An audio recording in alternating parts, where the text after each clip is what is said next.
I forget what I was gonna say. I'll tell you at the top of the show. I'm just happy you're here. Well, I'm happy to be here too. It's another wonderful night for a podcast. Look at that. It's You had a note Monday. about what you were going to do at the beginning of the show and you forgot already. Yeah, that's how we're starting. Okay, Okay, it gets high better after quality. this, I promise. It does. It really does. You know why it does? It's because we have one of our favorite people on this planet on the podcast. The wonderful Dana O'Neill joins us. She is taking a new role back on the journalism side of the world, um, and at CNN, and we are very excited to chat that through with her, and among other things. So we'll talk about that. I want to talk about the game. We'll talk about the game presentation. I would like to have an in-depth conversation about the television production related to the game. Okay. We should probably talk about wrestling. And Oh, I have yep, old guy, yep, young yep. guy. Yep, yep, I okay. yeah, yeah, yeah. Okay. So, all right. Oh, the name of this podcast. We almost forgot that part. Stuff Summer Says with Steve. really on top of it today. That's what we're gonna get to. All right. Listen to Dana's interview. We'll be back after this. Dana, you're back on the podcast again, and I want to hit you with the hard-hitting questions right off the top. Can you rank the Charlie Brown specials for me? Oh my God, that's awful. That's like asking me to rank my children. Um, yeah, I mean, I think, I like the Thanksgiving one an awful lot. It's kind of a slow secret one. Because there's a lot of Snoopy involved and I'm Snoopy Yeah. first. So that's probably one, probably Christmas two, Thanksgiving three, or Halloween three, sorry. Wow. I don't know if I would agree with that order. I think I would swap your last two. I would put Thanksgiving first though, as a Snoopy diehard.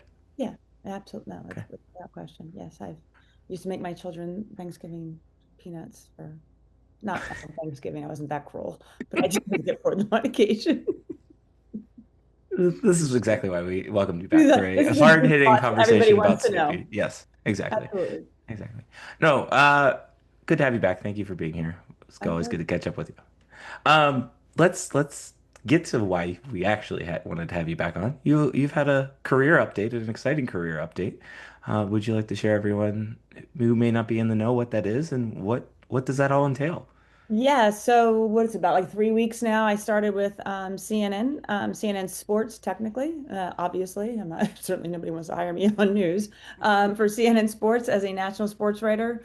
Um, Kind of the charge is to go find good stories and write big events in between, and kind of grow that platform. Um, yeah, it's kind of fun. It's like a startup at CNN, right? It does, which is weird. It's got the name recognition when you walk in the door and say, "I want to interview you." The people are like, "Oh yeah, I know who you are," but yet they're like, "Really, sports? That's cool." So it's kind of like that startup mentality at a very established brand, which has been kind of fun. So far, so good. Well, didn't they When know you when you were making the call, period? Whoever the people are?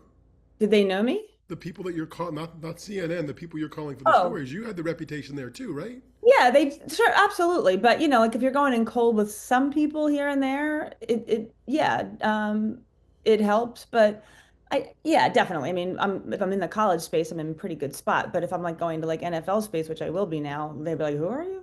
Because it's been a while since I covered NFL. But I just think it gives some gravitas, like to people. Is it worth like taking this call or not? And the answer is yes. So like, we started the Athletic 100 years ago. We like called us the Atlantic for years because nobody knew what it was. So this is kind of same mentality, but with that CNN name brand behind it.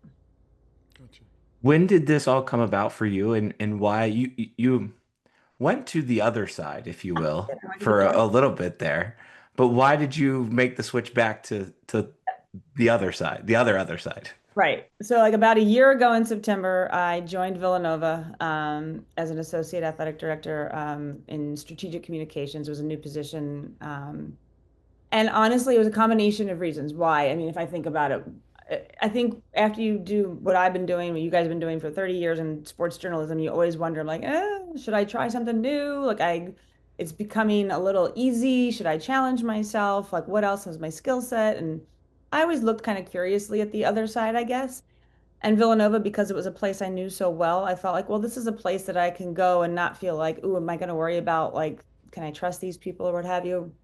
So it made sense. And I think I'm glad I did it because like now I know like oh, you're a sports writer. Like, don't need to scratch that itch again. It's just, it not for anybody's fault. It just lacks some of the stuff that I enjoyed in terms of adrenaline and go, go, go and my natural curiosity.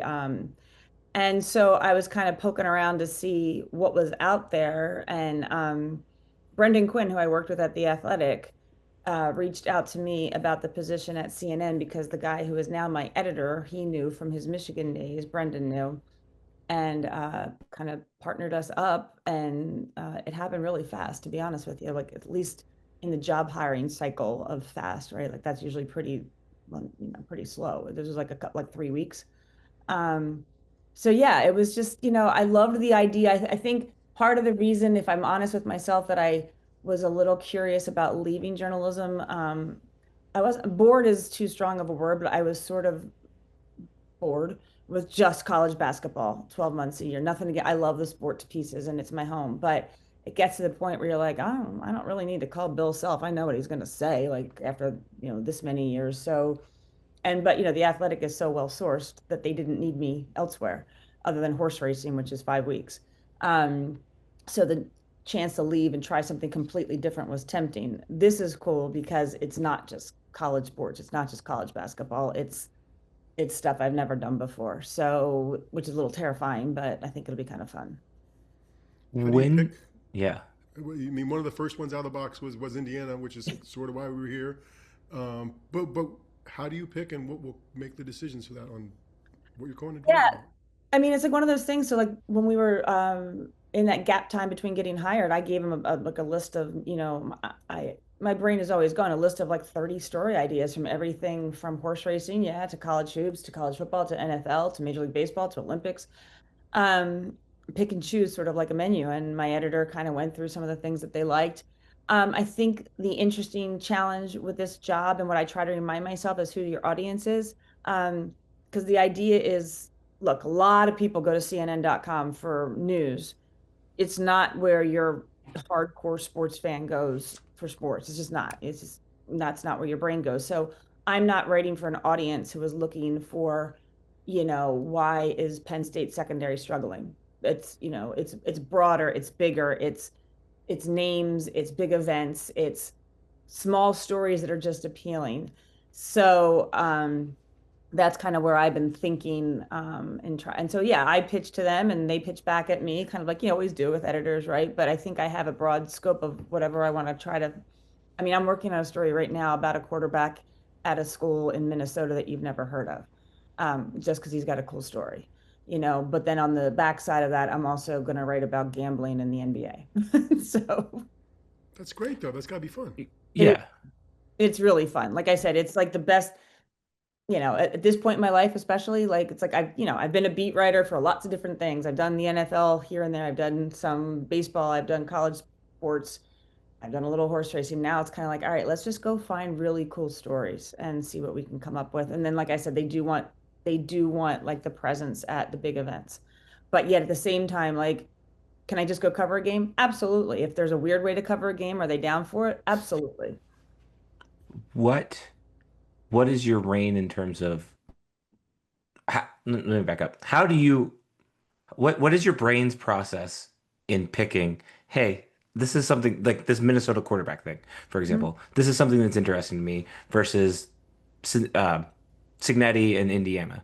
Or what like are you just kind of how do you develop, how do you find those things? Yeah, I mean, everything's a little different, right? Like, so the quarterback kid, someone else tipped me off to the idea of the story. So I'll be honest, I wouldn't have known about him. And then I looked into it and I thought, well, this is pretty good. I think I want to do this. Signetti, look, it's obvious, right?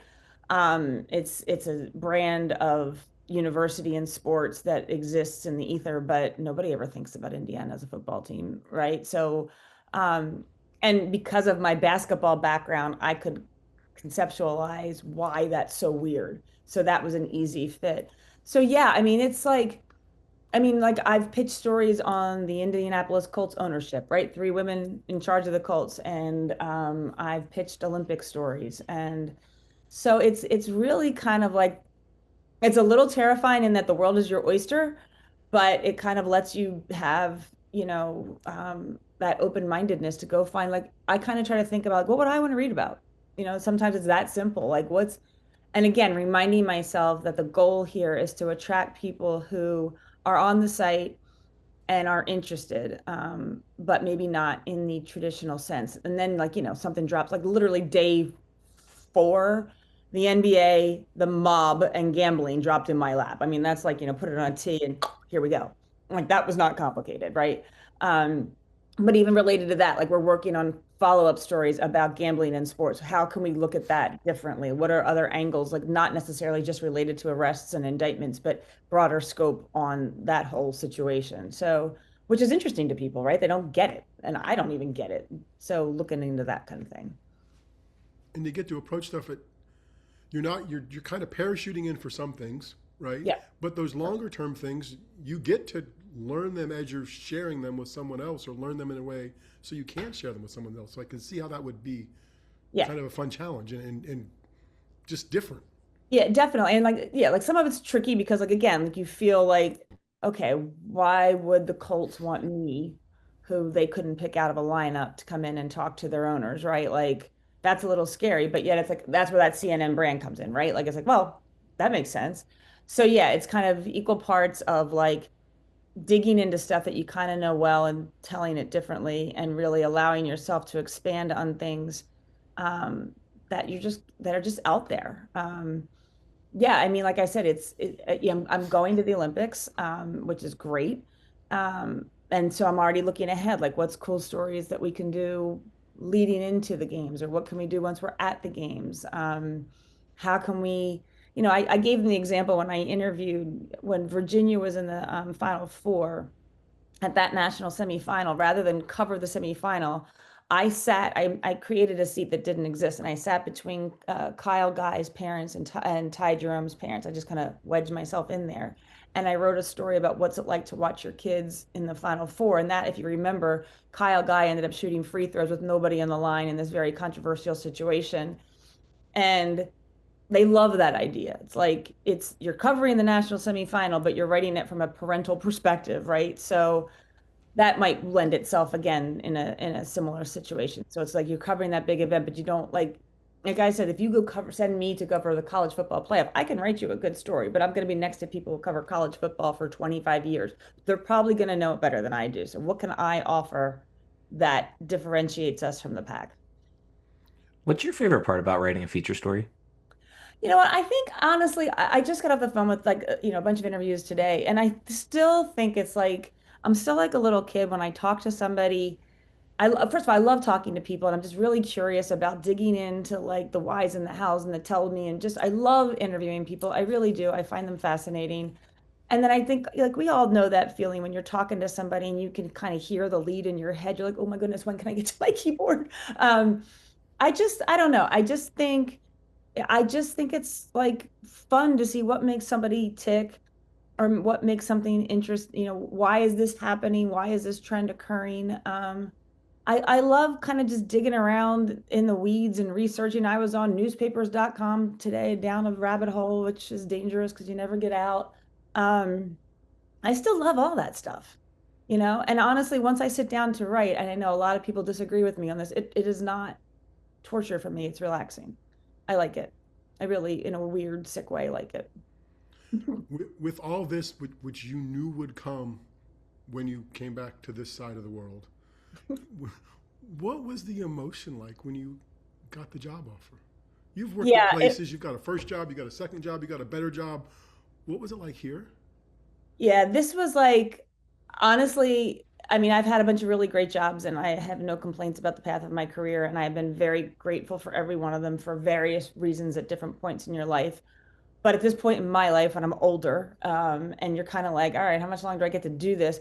I was so revved up to get back in. I didn't realize how much I missed it until I realized how much I missed it, right? Like, I was doing stuff with Villanova that was storytelling related, and it was fine, and it was good, and it was okay. It was good. It's fine.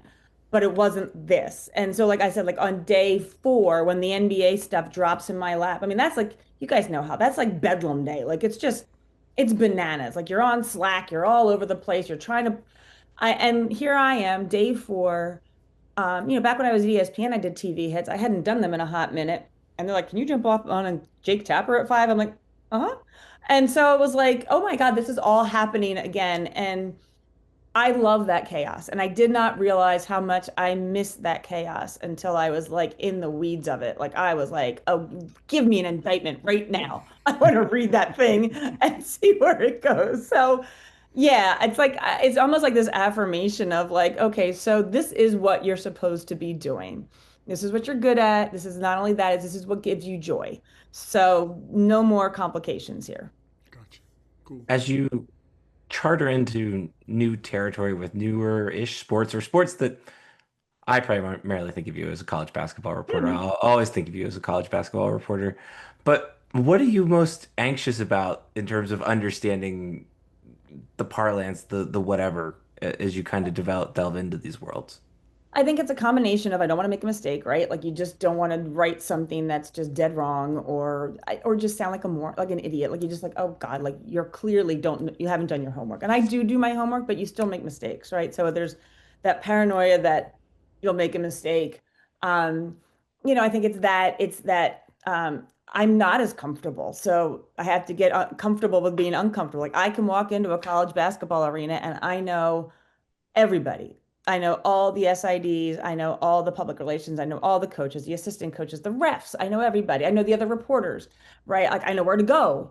Um, you drop me in an NFL, like short of the Eagles, like I don't even know where the press room is at this point. You know what I mean?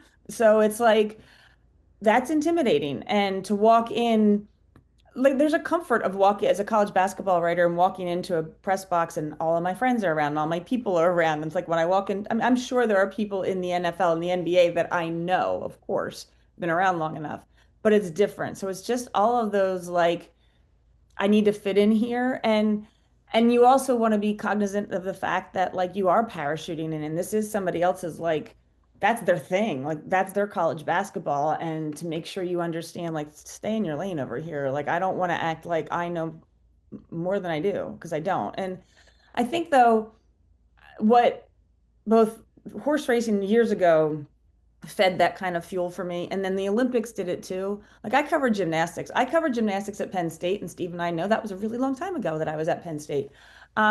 So to go cover gymnastics and like, whoa, that's scary. It was uncomfortable, but it got to be really cool. Like I learned it and I got to know who all the people were and I figured it out. Like, so that's the same approach I'm trying to take here. It's like just figure out who the people are, be nice, and make sure you recognize that it's okay that you're not an expert. Like find this, tell the story in a way that you feel like you're comfortable telling it. Like I could have told Indiana football in a lot of ways. I told it almost from a basketball perspective because that's what I know. Yeah. How many stories at a time will you have on your plate? I mean, I guess it's going to depend from time to time, Yeah. but like how many balls do you think you'll be juggling? Yeah, there's no cadence. I did ask them, like, do you have an expectation? How many stories you want a week? No, there's no cadence. It's, whatever you need. I am hardwired to not, I can't write once every few months. I am not I don't function well that way.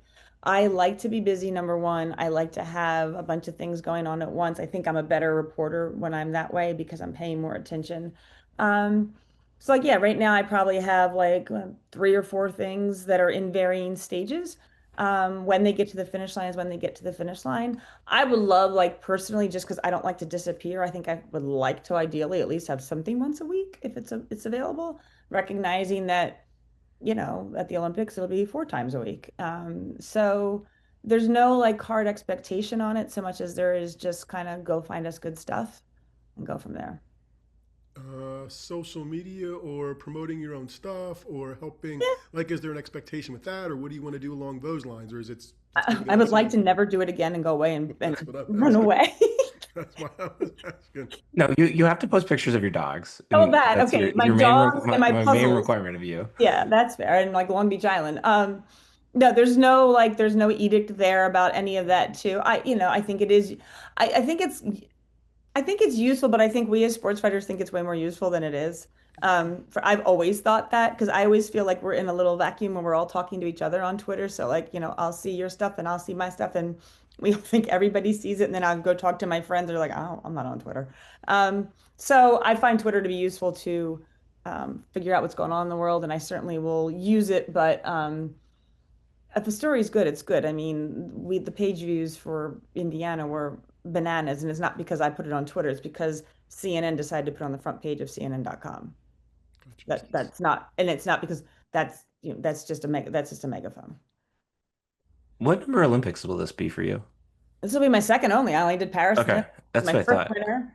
Yeah, What did you first learn winter. what did you learn last time that you're gonna take with you this time, and what are you not gonna do this time next Yeah, this I time around? think like I said, do your homework. And I don't just like, I went, they had an Olympic Summit a couple weeks ago up in New York, and I went to that and I listened to everybody because you just don't know like who's gonna pop. And I have so many things now that I that if they come to fruition, then great, if like so and so does well. But I think it's also like, be nice to the people in charge. Like I know that sounds like when I covered gymnastics, I made it a point to go to meets leading up to the gymnastics meet or to the Olympics, because I was like, how do I cover gymnastics? It's been a hot minute. I want to like learn to train my eyeballs. But I also want to meet like the PR people because they're very helpful and they were very helpful. So I think that kind of stuff I know once I figure out, they're still kind of figuring out which part of, because these Olympics are all over the place. You Yeah. can't be one, you got to pick one.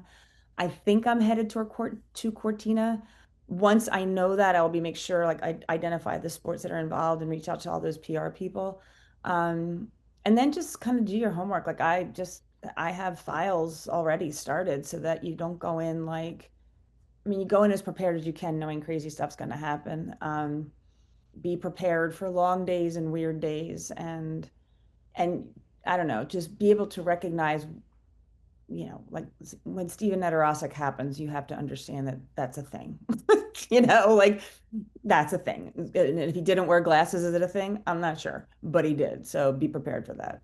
It also helped you as a Penn Stater too. Oh my God. That was the greatest. Did I tell you guys that story? Have Mm-mm. I told you this one? This is a great Penn State story. So Steven Nedorosek happens. I am in the mix zone.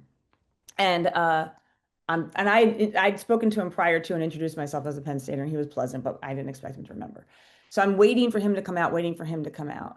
So Rob Drass was a gymnast at Penn State that I covered back when I was in school. I had run into Rob Drass at a Penn State football tailgate that fall and had his number. In Paris, I texted Rob Drass. I said, "Hey, do you have Randy Jepson's number?" Randy was an assistant coach when I covered the gymnastics team for the collegiate. Rob says, sure, sends me Randy's phone number. I call Randy. Randy gives me this great story about how he watched Steven's moment. And then he proceeds to tell me what's wrong with Steven's eye. And at that point, nobody had really said what was wrong with his vision. And so he tells me, and I tell my editor, and he's like, well, we can't write that without the kid knowing. So then I go to the PR person and I'm like, hey, I got this info. Can you run it by Steven and see if he's cool with me sharing it? And she's like, yeah, let me absolutely go with it. So here I am sitting in a Paris cafe writing my story about Steven Nedorosek's eye condition that I got via Randy Jepson Rob Drass via a Penn State football game. Like that is 6 degrees of Penn State if anything ever was. It was fantastic. I It love was that. awesome. I love that. It was great. Very Uh, nice. cool. Well, Dana, thank you for joining us. Thanks for making some time and always hanging out with us. Who's Where going can to be people our coach, find? fellas? Come on, tell me the Uh, important stuff. we don't. That What did you who? say? She Who's wants to going to know. be our coach? Tell me the important stuff. That's your job to You're the figure out. national You person, have right? Nobody knows that yes. No, locally. CNN. please. Use the CNN You guys are up credential. there and plugged in. Let's go. Give me some info. I thought all the ones that it was Uh, going to be are gone now, right? They've all played themselves out or got a better deal or lost games they shouldn't have. Yeah, It's yeah, it's it's. Uh. it's messy. Darian texted me a name the other day that I hadn't seen publicly. Do you want to share that one publicly, Darian? Or no, maybe it's not. I don't. Sidebar on that? We can sidebar on that one. Okay. That's a. Let's let Dana share Okay, that's not as our. out there as I thought. Okay, we'll have it. Well, then we'll Okay. just call back to this if he gets the Okay. gig. All right. There we go. Very cool. Dana, where can people find you and the stuff, all of your new stuff? Yeah, I mean, CNN.com, CNN Sports is where the stories are. I am still at Dana O'Neill Twitter on Twitter, or Dana O'Neill Writer on Twitter. I can't remember my handle. So yeah, same old place. I haven't relocated in terms of that. So yeah, come find me. And hopefully if you got good story ideas, send them too. Darren, you aren't going to East Lansing, are you? No, I'm not. Okay, never Not mind. I not was this looking for not some this go compromise. around. Never mind. Okay. Yeah, no, not this go Trying to You help you around. go out. visit my son. There you go. Just trying to That's help you out. Yeah. That's that's okay. fair. I appreciate that. I That's okay. appreciate that. Well, he's in the basketball world anyway. They're not in football season either. They've given that up too. So Well, somebody's going to have to win this week. hockey and yeah, that's true. Hockey and basketball at Michigan State season. It's funny. All right. Well, thank you, Dana. Thanks, guys. See ya. Appreciate you. Truly, Steve, one of my favorite people to have a conversation with. It. Anytime I get to have a conversation with her, she loves writing. She's passionate about Snoopy just as much as I am. I think that's really important. But I love her love of journalism, and I love her. I think that she alluded it to it, and truthfully, I was missing from my reading list of her writing because she's one of the best at it.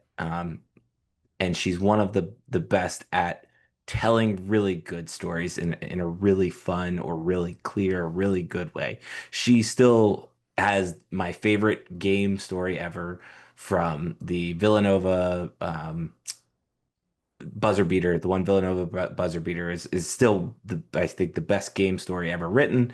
Um, she's she just loves this job, and it's really good to have her back on, as we mentioned and joked with her on this side of the world. Yeah, I don't know that there was a trade deadline for journalism acquisitions, but CNN got a deal inside the trade deadline with someone with talent who's proven who's going to make them better. People will find her stuff and read her stuff, and she's right. She's wired. She's not going to do it just occasionally, right? She's always kind of going to be on. They're going to get a story a week that's going to be wonderful, more during the Olympics, and it's that curiosity. It's that energy, that combination of curiosity and just going down that rabbit hole on newspapers.com that makes her good at what she does. There's always one more question, and it's the right question that gets her to stuff that makes her story strong. It was one of those like, oh, this makes way too much sense when I saw that she was going there. Like it just did. It just she CNN and her just really fit really well with the way they tell stories and the way she tells a story.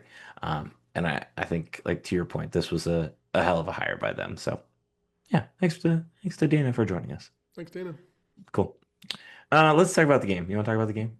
Sure. Is that okay? Okay. That's half How this was it? How podcast is was for. it? Okay, I have two schools of thought related to this game. The first school of thought is the obvious that like season might be cursed. They might have kicked something up when they started doing the renovations. I'm not really sure. Second school of thought is the one I want to spend a little bit more time on. It goes back to what we said after James Franklin got fired. That was actually one of my favorite Penn State football games I think I've ever attended, just because it felt good to have a sense of community back.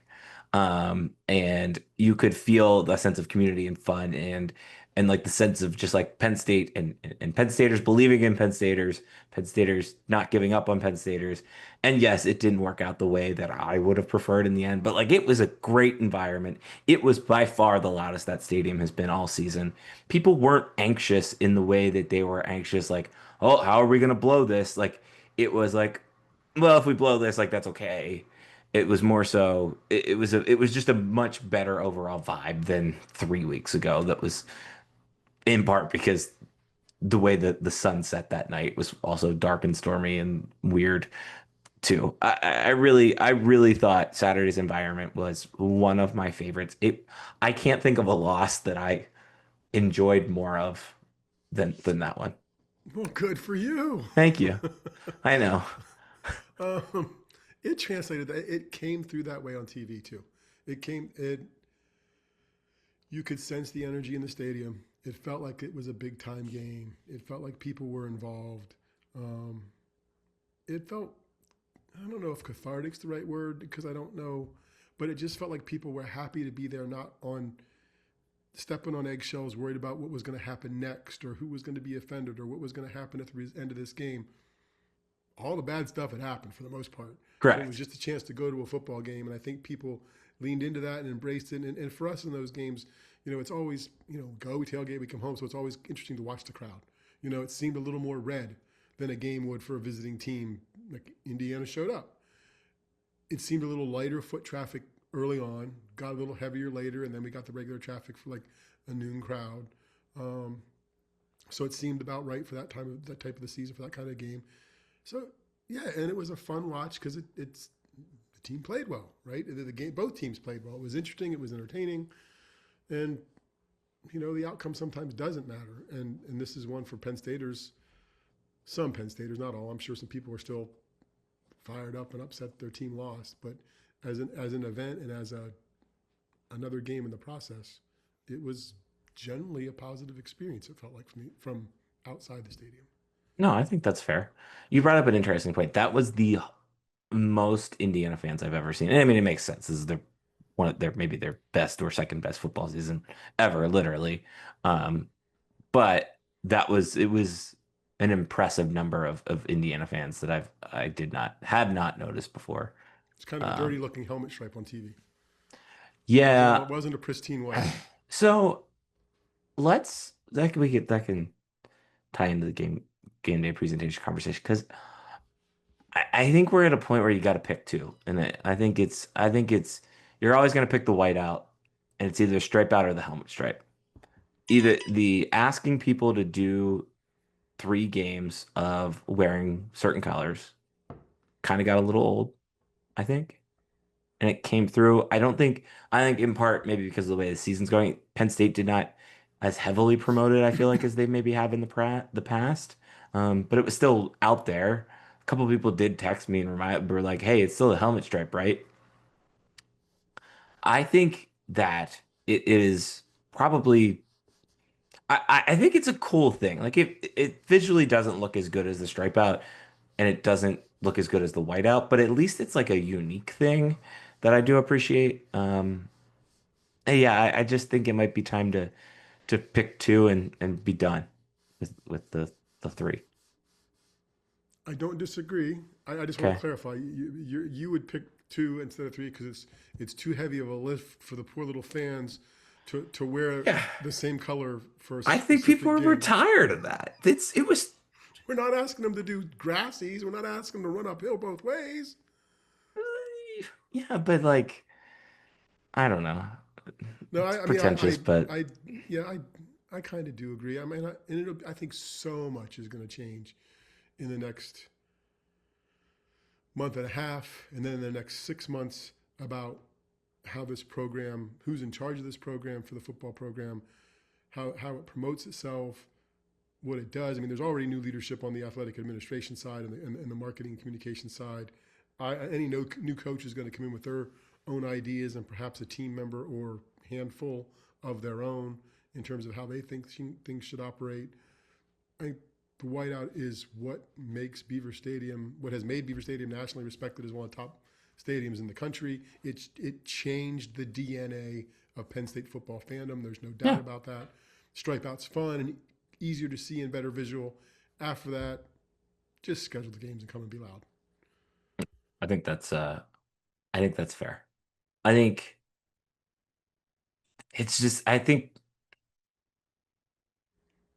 I think it kind of comes into play because Penn State's playing Nebraska soon. Like Nebraska, everybody wears red. We've had this conversation plenty of times before. Like I would probably rather everybody just always wear white than some type of coordinated thing that wasn't the whiteout. I think would be my takeaway. So, Yeah. um, the big thing of game day presentation was the inclusion slash exclusion of James Franklin. He was involved in the pre-game pump up videos, but significantly less airtime. I would say several seconds less. But he was still in there. Terry Smith pretty much filled the void. I thought that was interesting. Yeah, it was that was the big thing. The other big thing, the 1-0 is still above the tunnel. I'm interested to see how long that stays there, as I don't think I don't think that I think Penn Staters are tired of that tradition and will never tap into that tradition again. Even though it's right. But right, yeah, Okay, no, I mean, it's the correct mentality.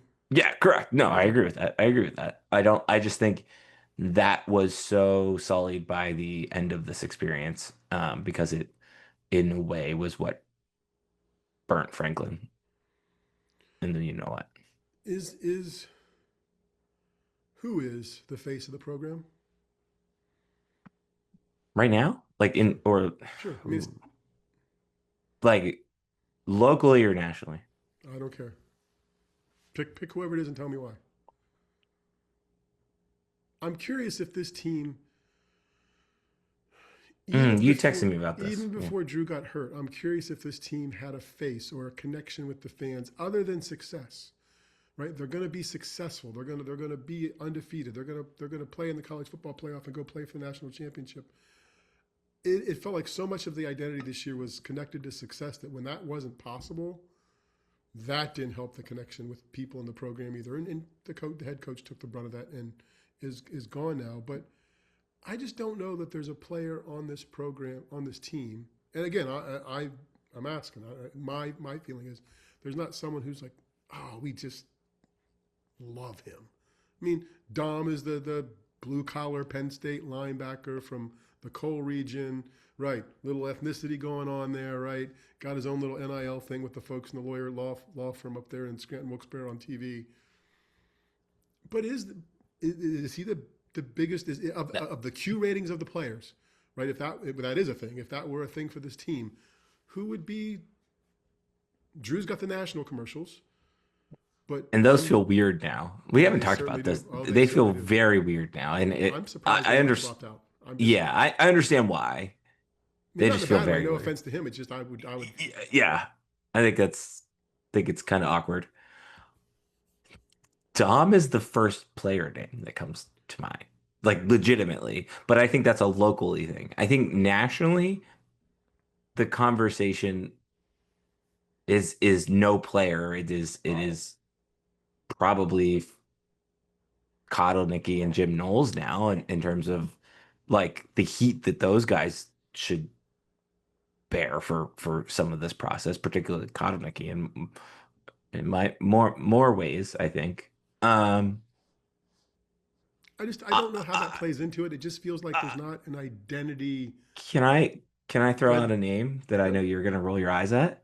I still think, and I said this in the Did You Notice column, I still think Ellie Sheehan is the biggest rock star superstar of this entire football season for Penn State. I, Inside the stadium, she could be. like inside the stadium, that I think her name is just as recognizable or as many of the other players that aren't maybe Drew Aller, Nicholas Singleton, Katron Allen. No, I don't. I don't. I saw that, and I don't necessarily disagree. I don't. She's a first, right? Right. There's a story there. People know her story. I think that's. I asked a couple students that came by our tailgate, friends of the family, about the team, and they're not coming. This is their last game. They're not coming to their senior year last game. And they're not big football fans, but still. But the Yeah. one kid was. I just don't know their stories. I don't know them. I don't know Grunkemeyer. I wish they would show us more of him and let us know who he is so we could get behind him, and know him as a person. And I thought that was an interesting insight because I don't even though there's more content created about these people or by these people or however whether it's by them whether it's about them, I feel like the general public knows less about the players in some ways because if you're going to get that more content, you're either going to pay for it it's just not as generally widespread available. I don't know. Is I have a question. Is that a product of the NIL era, or is that a after a shock slash product byproduct of the James Franklin we can't let anyone talk era? Yes. That's kind of where I'm at with the two. I mean, it's a little bit of the coach. Although I mean, everybody knew Saquon, right? So that was in the same coaching era earlier. So everybody knew him, and I get he was transcendent in many ways. But it just feels like there's more opportunity to tell stories, and whether they're telling so many that you don't get enough of one, so people share it, or whether to get those stories you've got to pay for them or find them on the right channel. I don't know. I was thinking about this. I was just gonna try to find it, pull it up here. there was a really good feature from one of the collegiate guys. Um, and I forget who it was. See if I can find it. No, I mean, I you can can't name the find it. stars. I think you can. People can name the stars or the standouts on the team. I don't know. And maybe the Here media mythicized people previously, right? And just told. I don't know if they told irresponsible stories, but they did more. But I don't know. it is. There was a story, I found it here. It was from Lyle Allenstein. Hopefully, I'm saying his name right. He's one of the beat reporters for the Collegian this year, and I think he's done a really good job. He had a feature called Homecoming in the Horseshoe, a childhood dream for Ethan Grunkemeyer, set to become a reality. This was before the Ohio State game. And he went out and interviewed, like, it was the first, like, we're gonna go get into a backstory a little bit that I have seen from Penn State football in a while. And I don't know if you talk to parents here. I do feel like though that to your point has been missing. Like we got a couple of those last year. Johnny did a really good story. Johnny McGonigal did a really good story on I am forgetting which player it was, and basically helping raise his entire family. That was really good. But and then CBS kind of picked up the same story later on. I think later in the year, or Fox picked it up, and did a thing there. But I think that's the authenticity has been missing in so many ways, and I think that's why Terry Smith feels so like refreshing, even if we don't always agree necessarily on like what questions are the right questions are being asked, or he's giving the right answers or whatever. I think at least the authenticity that he's providing is was so missing for the last 5 years really since COVID that now that we're getting that back, it's like, oh, this was, and I think that goes back to Saturday. Like I think that is in part why people had fun on Saturday, even though Penn State lost. I think so. I think that's fair. I think people were buying. I think Terry has become the face of the thing. People know that he's tied to the program forever. He's authentic. They know him. They at least they have a pretty good sense of him. Um, and I do. It does feel like we weren't telling people. The media wasn't telling people stories early on because they had a team that was going to pursue a championship and do something that was different. And when that went south, 4 or 5 games into the season, then your ability to access the players has changed because you're only getting who you're fed during the week. You might not some features you might have planned on them over the summer might feel people don't care right now because you're doing a coaching thing or you're doing a turmoil thing. So the stories change. But I feel like there's a lack of connection there this season that made the vitriol a few weeks ago possible at a higher level had there been more of a connection in some ways too. I think that's fair. Yeah, I mean, off the top of my head, the biggest like quote unquote features or backstory or personality type things we got this season, prior maybe to Lyle's piece, was the piece from Audrey on her Substack about James Franklin in Denmark, which I think was really good. And then of course there was John Sauber's piece about James Franklin's upbringing. But like I think to your point, like a lot of those little things have been missing, and I'm hopeful that a lot of those little things that have been missing, when I first started to like look into like who might be the new coach, like that was actually one of the things I was looking at with Matt Roll, right? Like Matt Roll has this whole podcast where he goes and it's a very open podcast. Like he talks about pretty much anything and everything. He didn't talk about James Franklin the week that he was fired, but it's like the clips that I've watched of it, the episodes that I have listened to it, like that's been missing. And I think that was one of the reasons why I was so excited about Roar Plus. And I think we got a little bit of that in the interviews because LeVar does do a good job at those of getting that out of the out of James Franklin. But we don't get that from the players. We don't even get that from like the assistant coaches or the staff anymore. So I do that I think Penn State fans would be more benefited by making it feel like the football team is a part of the community that way, which is a way that kind of feels like, to your point, it was only about success. Um, and that was about it. Well, less. Yeah, I felt myself wondering, and we didn't. I never mentioned this. I wonder how much James Franklin and LeVar Arrington stuff stuck on the cutting floor now, right? That you're never gonna see Never the gonna know. pieces that they have for the season. And it will be interesting to see how they roll out the new coach and the new players, because there will be changes and additions and new assistant coaches. Just how they decide to tell those stories and share those stories and humanize those people to be able to make them connect with the program, because there's going to be a lot of turnover. And for as much as we talk about there wasn't for years under the Paterno, there's been a decade plus with this group, more or less. It was at Right. least James's group. So you've got a whole new group that you want people to get behind. It'll be fun and interesting to see how they let people into that and how much they let them into that, how authentic they let them be or not. No, that's fair. That's fair. Speaking of authenticity, I was waiting. I tried to tee it up. There you go. thank you. That was good. I want to ask a question. I did not watch the game. I did watch the clip of the game. Did Gus Johnson's call of the final touchdown take away from the moment? And I don't want this to come off as a we are butthurt Penn State fans. That like I mean this from the Darian and Steve sports media aspect because I think it did. Go ahead. I don't know that it took away from the moment. I will say it this way: I don't know that it was worthy of the moment. Um, uh, uh, Explain. it was. It came off as the play-by-play guy from the Division II team, who the play-by-play guy is saying, describing the play, and they're going to win the game, and the color guy's going, ah, and there's like some nonsensical noise that comes out of that guy's voice because he's celebrating his team's success, right? I don't think he was he was cheering for a good finish. He was happy to have a great call. For as much as the moments, he enjoys the big moments and people love him with nicknames and emotion and whatever else.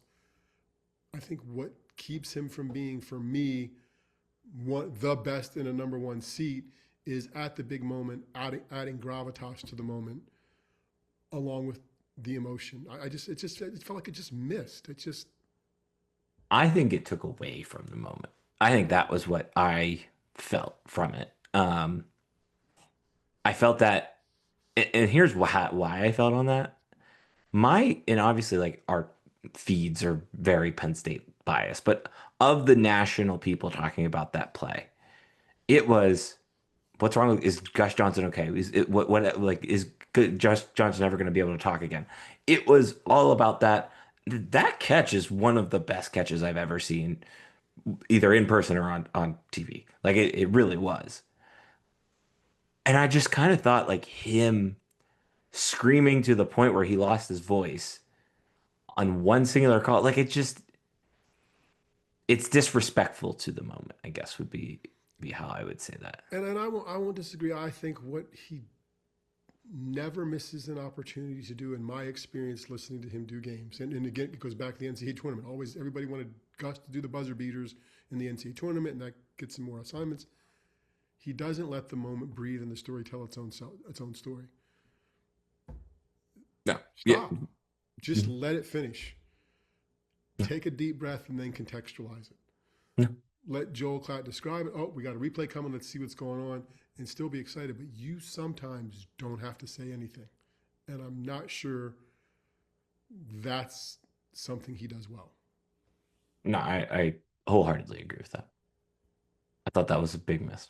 I I just mean, I want to talk about that because I feel like that was the summation of the Gus Johnson experience on Fox of I'm going to make this about myself and not that's I mean that's probably the biggest moment in Indiana football history maybe potentially or number two with the other time that they beat Penn State. Penn State. there were not as many clapbacks to that as I thought there would be in other Uh places, or maybe I just wasn't looking. Um, yeah, I did. Yeah, it was the biggest moment in their program. Just let it breathe. Just let it yeah. happen. But that's just not who he is. I mean, I wrote for Altoona for this coming week. I thought Fox's production, I mean, they had some stats the right place. They had all the right camera angles for that shot. I mean, Yeah. kudos for that. Yeah. And throughout the drive, that final drive, and throughout the game, it felt good. But that probably wasn't the best part of what they did on that game, during that game. I think that's fair. Okay. I just want to have a conversation about that. We want to talk about wrestling. You have expectations for the wrestling season? Yeah, they're going to win it now. When they talked, Penn State talked about 4 national championships at the beginning of the year. This is This the one one was you can the probably count on. This is the you just can just get the write that one Sharpie. in pen, Hold on, I grab it. unless some I have a purple Sharpie. I horrible don't. disease gives them all an inability, even the first and second guy at each weight, an inability to compete by the end of the season. Yeah, it, I yeah they're gonna extend the winning streak. They're gonna do great things. They're probably gonna win a national championship. I feel more confident in this than I felt about the 12-0 for the football team way back when. That's That that's played out well, but that played out well, but I yeah, think this one pretty much take that one to the bank. I am fascinated by the fact that wrestling now has basically become a sport that it competes at the BJC. I think that's a undercurrent to this because I think and you kind of talked about this with the Lady Lions and Rec Hall. It's kind of like they swap more or less, but I don't. Do you like that? Because you go to way more wrestling than I it's ever a been better. to. It's a. I love Rec Hall for wrestling. I think the best venue and best sporting event on campus is a competitive wrestling match at Rec Hall. Those have been few and far between in the past decade because the competitive ones they've thrown to the Jordan Center. Yeah. So yeah, I kind of like it. I think they can do better with their presentation. I mean, I just from a purist standpoint, the score needs to be above the mat, and they could do some things there. I think that would make it more fan friendly. But it's a no brainer. You've got more than twice as many people in for the big matches, almost twice as many people for what'll be the opener and the other semi big matches when they've had 3 there. The per cap's got to be better. The beer sales are there. There's better, more expensive food to sell. It's a win all the way around. You can't not do it. It would be irresponsible. I think that makes sense, and I think that's clear that what all of this is all about making the most dollars possible, whether it's wrestling there, it's hockey at Beaver Stadium, it's the Lady Lions coming back to Rec Hall because it probably cost them less to run that, and they could potentially also just build a more better environment there. Um, no, I was thinking about that because I think that's probably the biggest storyline to the wrestling season in some ways. Um, When was the last time you went to a wrestling match? not since college, Okay. So you've so never been inside the Jordan Center for a wrestling match? no, mm-mm, Okay. Okay. no. So maybe we can change that this year. Yeah. So have No, I we? think it's the right thing. It be interesting to see what Friday's opener has. I mean, it's the season opener for the defending national champions, but it's a Friday night. I mean, I don't know if they'll sell. I think they'll sell out, but I guess I wouldn't be surprised if they were a few short, just because Oklahoma's a name, but it's still not The Iowa, name, Michigan. Right, yeah. right. Yeah. Yeah. No, that's fair. Have we talked about the hockey game, the Beaver Stadium game? Yeah. Have we not like have I talked about the logistical issue of the Beaver Stadium game? No, tell me. I uh I bought tickets for an outdoor hockey game that weekend. It's just not in State College, it's in Florida. So you're not going to the? Are you? Did you buy it incorrectly? No, No. the Lightning are playing at Ray J. Okay, so And so you're going to miss so the biggest game, so you're going to miss the biggest Penn probably. State hockey game in program history. Is it the big is it? Is it? Well, it'll be the most well attended. If they don't figure out how to play it in the next couple of weeks, it won't be the biggest because they couldn't. No, they're I think they're fine. I think they are, as we talked about. It's a marathon, not a sprint. We'll see what Michigan brings this weekend. I'm not sounding any alarm bells yet. I think they've shown they can score. They've shown they can play well. I think they need a little bit better defense. I think they need some better goaltending. Um, but also Michigan State could also just be that much better of a team too. They might be the number 1 team in the country. They got all 50 votes this week. So Yeah. All right. That's about it. Old guy, young guy, are you are you going to the ready? hockey game in Florida by yourself? No, we're going with Anna and some friends Okay, in that are in Florida. people that we sounds weird. People we married, but we were the, Okay, yeah, yeah, the ministers for that. yeah. That's right. You're learning that I'm In Well, addition that's to running a great. media empire, we also are ordained. So Ordained. That's great. yeah, Okay, you gotta diversify the business you portfolio. know, that's exactly. We can do a live podcast from your wedding. That's what we can offer. There you go. Nobody will be drinking there. Mm-mm. Nope. Okay. Okay, young guy, are you ready? Nothing stressful. Okay, good. Is that, geez, you were like the sigh was halfway started and completed by the time I said before I got to nothing stressful. They've been good for a while. I've been waiting to get a zinger, No, so we'll I see what just happens. I want to know, does Steve use AI?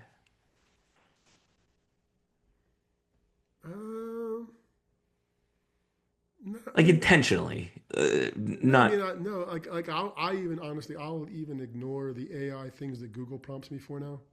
yeah, If I because search those suck. something, I'll just ignore those and go look for something. So I'm sure it's in my life somehow that I don't know, but intentionally. Actually, I actually used it for us. Now that I think about it, Oh God. I used it for when I did a money thing on Penn State football 6 or 8 months ago. I had a little AI image because I couldn't find the right Penn State football image I wanted to use, and I didn't want to have to worry about having the rights for it. So I asked for a football player in a blue and white uniform running down the field towards a dollar sign or something, and got an image created. So yes, I have used it for that. And you didn't send that to me?